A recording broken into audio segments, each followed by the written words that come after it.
Hello students, ये Indian constitution का 8वां part है और सबसे पहले हम 7वें पार्ट का आंसर कर लेते। तो पहले का आंसर है उच्चतम न्यायालय में और दूसरे सवाल का उत्तर है सामाजिक और आर्थिक प्रजातंत्र स्थापित करना। तीसरे प्रश्न का उत्तर है आयरलैंड के संविधान से। चौथे प्रश्न का उत्तर है केटी शाह और पांचवें प्रश्न का उत्तर है ग्राम पंचायतों के और छठे प्रश्न का उत्तर है अनुच्छेद 50 के तहत। सातवें प्रश्न का उत्तर है अनुच्छेद 51 क और आठवें प्रश्न का उत्तर है 11 और मूल कर्तव्यों की संख्या 11 है। और 9वें प्रश्न का उत्तर है स्वर्ण सिंह समिति और 10वें प्रश्न का उत्तर है भाग 4 क अनुच्छेद 51 क में ये वर्णित है। अब हम प्रश्न लेंगे, वो क्या कह रहे कि 8वें पार्ट का प्रश्न लेंगे। तो चलिए शुरू करते हैं। पहला प्रश्न, संविधान के किस अनुच्छेद के तहत कहा गया है कि भारत का एक राष्ट्रपति होगा?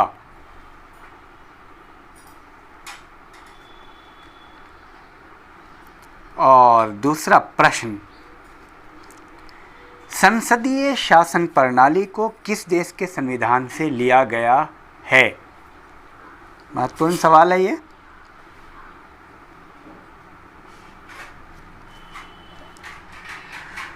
और तीसरा प्रश्न,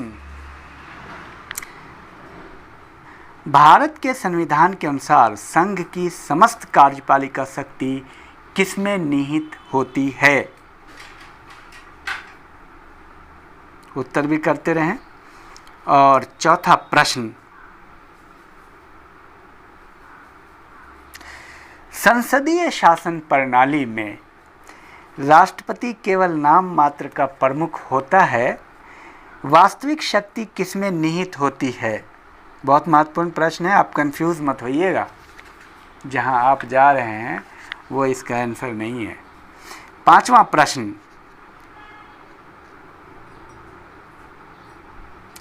भारत के राष्ट्रपति की संवैधानिक स्थिति किस देश के राष्ट्राध्यक्ष के समान है?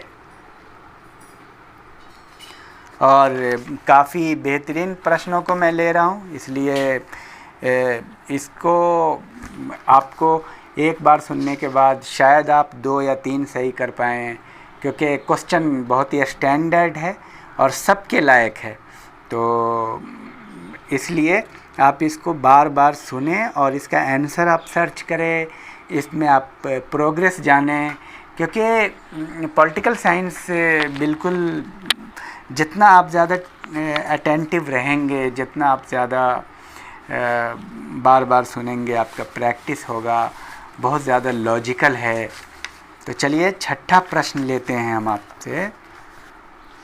छठा प्रश्न है, संविधान के किस अनुच्छेद के तहत राष्ट्रपति पद की योग्यताएं निहित की गई है?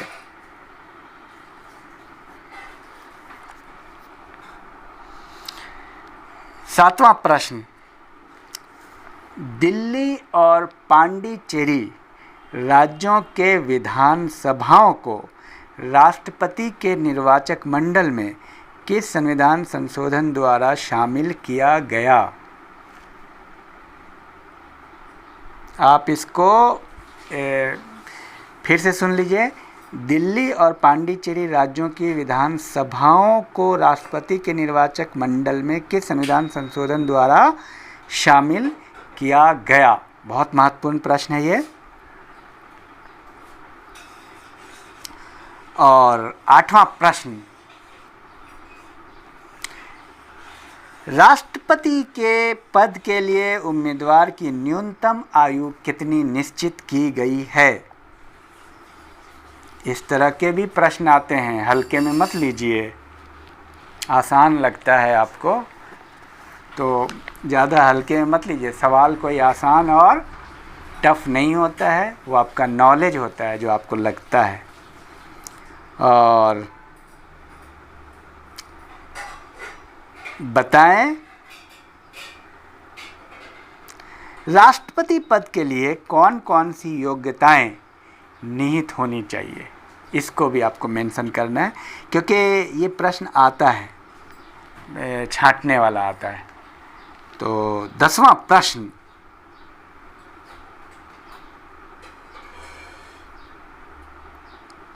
संविधान के किस अनुच्छेद के तहत राष्ट्रपति के निर्वाचन का तरीका दिया गया है, राष्ट्रपति के निर्वाचन की रीति दी गई है?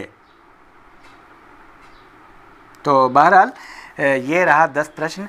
और हम आपको एक चीज़ और बता दें कि पॉलिटिकल साइंस के क्वेश्चन को बहुत ही कॉन्शस होकर के, अवेयर होकर के इसका आंसर करें। पॉलिटिकल साइंस पर आप ज़्यादा जोर दें। ये दिखने में बहुत हल्का है, लेकिन उतना हल्का, उतना आसान नहीं है। बार बार आप प्रैक्टिस करें, बहुत ही पेचीदा है, बहुत कॉम्प्लिकेशन है, इसमें आर्टिकल है। बार बार आप सुने, प्रैक्टिस करें, याद करें, तो आपको आर्टिकल याद आएगा। तो इसलिए इसमें बहुत ज़्यादा बार बार आप अपना प्रोग्रेस रिपोर्ट देखें। आप एक बार सुने, अगले दिन भी सुने। और पॉलिटिकल साइंस का सारा वीडियो जितना है, अब तक जैसे 7 हैं, टोटल को आप एक बार सुन ले और फिर आप देखें 7 में 70 प्रश्न है तो आप कितने हल कर पा रहे हैं। क्या हर प्रश्न, हर एक वीडियो में अगर 5 कर पा रहे हैं तो मेरे ख्याल से आप ठीक कर पा रहे हैं, आप आगे बढ़ें। तो ये पॉलिटिकल साइंस को और ज़्यादा अवेयर होकर के लेने की ज़रूरत है। और ज़्यादा से ज़्यादा बच्चों को आप शेयर करें, ज़्यादा से ज़्यादा दोस्तों में शेयर करें। Thank you.